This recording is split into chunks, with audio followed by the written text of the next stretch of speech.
So glad you're tuning in. I want to continue our conversation about spiritual fervor, how to restore it or how to keep it going. Got some great examples this week on how to do that. I want to share them with you. But first, from Colossians chapter 1, verses 9 and 10.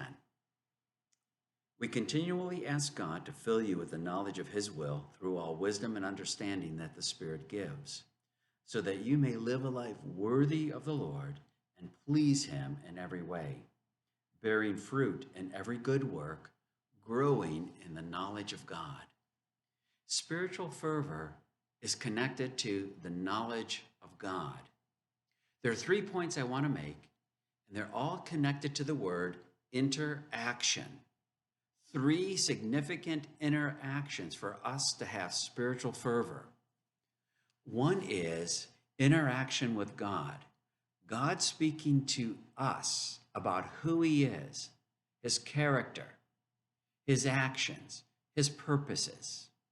And we get that primarily through the scriptures.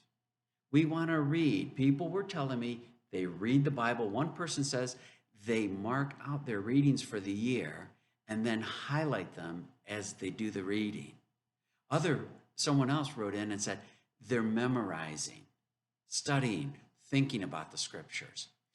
So our first interaction is with God, and primarily with God through his written word. The second interaction is with one another.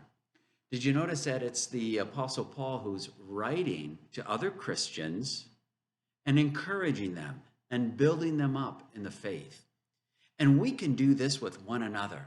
As we interact together, we need to learn to be more comfortable talking with each other about the Bible, about who God is, and asking questions about God and what does it mean to follow Jesus. So our first interaction is with God. Our second interaction is with other believers. And someone else then suggested, what if I just start sharing my faith and talking to other people who don't know Jesus? So the third interaction is with those who are unconnected with the church, and we begin these gospel conversations and talking about Jesus.